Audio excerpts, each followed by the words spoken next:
Welcome to Psalm 44. God is our deliverer. Important thing to realize that we are being delivered. Saved in the King James, but I use deliver because it's ongoing.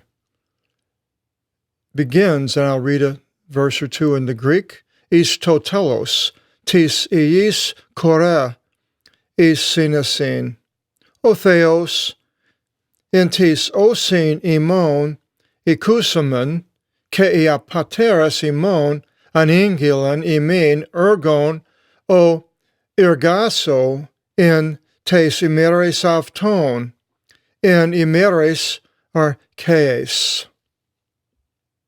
To the director, to the sons of Korah for contemplation, and we mentioned in the last chapter where the man named Korah is referred to in the 16th chapter of the book of Numbers, verses 1 to 40, and how he revolted against Moses and Aaron, and he was joined with Abiram and Abihu and another couple hundred other people, and how God opened up the earth and swallowed them down alive. You can read all about that, but then again it mentions how his sons would continue, and here they are doing the praise in the tabernacle. O God, it begins in 1, we heard with our ears, and our fathers announced to us the work which you worked in their days, and that is taking them out of Egypt, bringing them into Canaan. In ancient days, archeis, as archaeology comes from that, study of old things, ancient things, imeres, days, how your hand utterly destroyed nations and planted them. God is the one that's in control. He's the one delivering and the one destroying. And how he utterly destroyed the nations that were there in Canaan before the Israelites came, and then he planted them, which would be apparently the Israelites.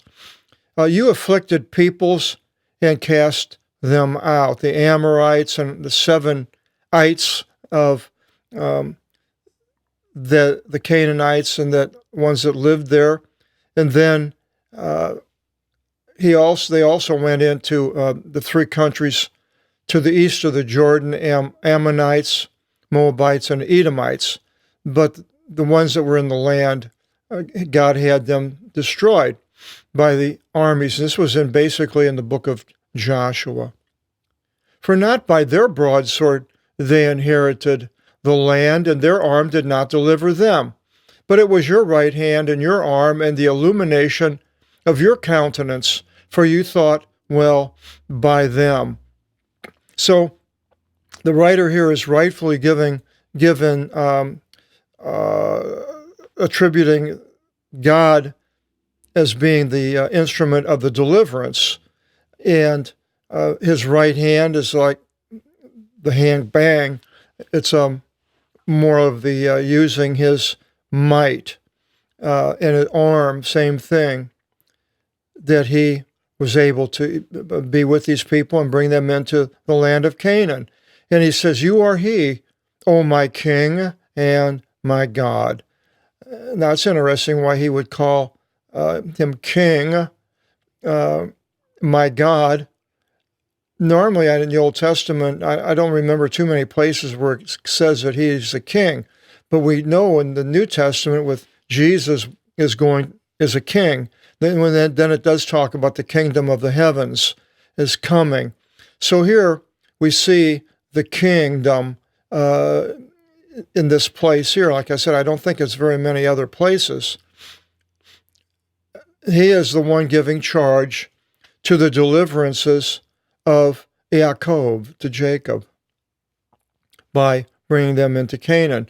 But now it changes, and it says, in you we will gore our enemies. So now the instrument that God uses is the Israelites at goring their enemies, and in your name we will treat with contempt the ones rising up against us.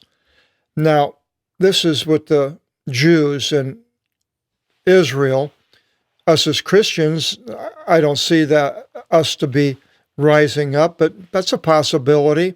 We're going to get later in this video and show what the future is holding for us, and do we sit back or do we rise up? For not upon my bow, that is the bow and arrow type bow, will I hope, not upon the military, and my broadsword will not deliver me. Now, Israel today is depending on the bow, army, the Air Force, the rockets, the nuclear weapons, and everything. They're completely relying upon something other than God, the military. But he says here, for not these will deliver me. Now, because I'm saying that doesn't mean that Israel is going to lose if there was a war, but God is the one that's in charge, and he will deliver them if he sees fit, and hopefully they will give him the rightful praise for delivering them. For he delivered us from out of ones afflicting us, and the ones detesting us he disgraced, and God has done that in the Old Testament, like I mentioned in the book of Joshua, and then the Jews came back in 1948, and right away the Muslim nations around attacked. They were defeated, and they were defeated two more times in war. The ones that were afflicting us were disgraced. In God, we will praise the entire day, and in your name, we will make acknowledgement into the eon. Well, I don't hear too much praise coming out of Israel today towards God. Maybe I'm not listening to the right places. But if they are, that's fine. I'm giving God the praise. Now it changes here to a time that it seems like this would be after either Assyrians came and took away the northern tribes, or Nebuchadnezzar, who took away the tribe of Judah and Benjamin. It's hard to say. It doesn't say. The time is not really given to us. But we can see that it doesn't sound like the time of David, because it begins in 9. But now you thrust it away and put us to shame. And you shall not go forth, O God, with our forces. Well, see, now this is someplace later when it didn't happen. You turned us to the rear by our enemies. Nebuchadnezzar are the Assyrians, and the ones detesting us plundered to themselves, plundered Israel. You gave us as sheep for food, and among the nations you scattered us. I don't see this scattering happening during the time of David, so I think this psalm was written later. You rendered your people without a value. Basically, they became slaves. And there was not an abundance by their shout. They didn't have anything taken away. You put us for scorn to our neighbors, for a sneering and a taunting to the ones round about us, to the Edomites and people that were in Gaza, the Philistines, today Palestinians. You put us as a parable, a paravoline derivative there, among the ethnici and ethnic nations. Parable, somebody that they talk about how they were destroyed. Basically, we still talk about how these people were destroyed, taken away by Nebuchadnezzar. A shaking of the head among the peoples, like, oh man, can you believe what happened to these people? I can't believe it. And you're shaking your head. My being made ashamed in front of me is the entire day, and the shame of my face covered me. And we don't know who the me is, but this is what happened. even from a voice of one berating and speaking improperly from in front of the enemy and the one banishing. The shame is in front of even the people that are taking them. All these things came upon us. This sounds like later. But we did not forget you, and we did not do wrong by your covenant. Well, they did, but he's saying that we, the ones who didn't, there were some that did not do wrong by the covenant. And we did not leave our heart to the rear. That would be these ones that they're talking about. Nor turned aside our paths from your way. For you humbled us. And now this is a result of what's happened to them, is a humbling in the place of affliction. In either it was Assyria or it was places that the 10 tribes were taken and displaced, or Babylon. And the shadow of death covered over us.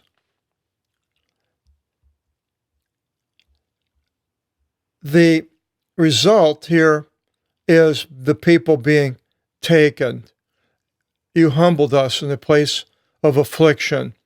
They were taken away. Basically, if we looking back in history, we'll see here that there was a Byzantine Empire. After Jesus, the Roman Empire was there during Jesus, and afterwards it was attacked by the Mongols and the Huns and so forth. But there was the Eastern Roman Empire, it was called the Byzantine Empire, and it was ruled by, at the height of that empire, by Justinian in around 600 A.D. But so by 1453, which was 950 years later, it ceased to exist, the fall of Constantinople. Here it's the World History Encyclopedia. You can see it, all about it. It was a Christian nation, and it controlled a large part of the Mediterranean area. And it was very wealthy, and everything was going good, but then eventually they were attacked by the Muslims. And here you can see that the territories of the Byzantine Empire, Lebanon, and all around the Mediterranean, they were influenced. And yet they were taken in. All these Christian nations now are all Muslim. They are no longer in existence. And this was an opulent church that ran it. Gold and silver and a lot of wealth, which didn't get them much. But for whatever reason, God allowed the Islamic nations to take over Constantinople. Now, God allowing these nations to take over Christian areas is ongoing. We go here now to, this is the second chapter of the book of Thessalonians. And it says here, now we ask you, brothers, concerning the arrival of our Lord Jesus Christ and our assemblage unto him. Now, what other, they call it a rapture. What else could it be here? And it's very black and white of what Paul is saying, that there is going to be an arrival of our Lord Jesus Christ, right? It says it right here, concerning the arrival of our Lord Jesus Christ. He's talking about a future. And our assemblage unto him, when we assemble to Jesus Christ in the heavens or wherever it's going to be. And this is obviously what some people would consider the resurrection. But he continues and he says, he's asking you concerning this, for you to not be quickly shaken of your mind, nor to be alarmed, neither by spirit, nor by word, nor by letter. Anybody telling you that this is really going to happen real soon or whenever, as by us, as that the day of the Christ is present. So he's saying it's something in the future to them. Let not any completely deceive you in not one manner. There are people that are deceiving as far as the return of Jesus Christ. For unless, here it is, the defection should come first. Now, the defection couldn't possibly be the Jews, because the Jews weren't believers, and they couldn't defect from the belief. So the defection would have to be the Christians, the believers. There's going to be a defection before Christ returns and takes us and assembles us. There's got to be a defection. Now, I believe that this defection is going on right now. This is my belief. No, I can't prove it. But it continues and it says, and the man of sin should be uncovered. Now, this man of sin, how do we know who he is or whatever? Well, it tells us right here. The son of destruction is what he is. The one being an adversary and elevating himself above all, being called God, or, I forgot to put the link, or object of worship. So as for him to sit in the temple of God as God. Now there's no temple yet. So there's going to be a temple being built, and for a temple to be built, Israel would have to deal with the Muslims, because right now on the Temple Mount is the Dome of the Rock Mosque.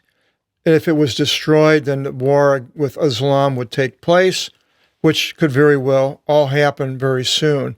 And so when he goes into the temple, he exhibits himself that he is God, and he is accepted as God by the Jews.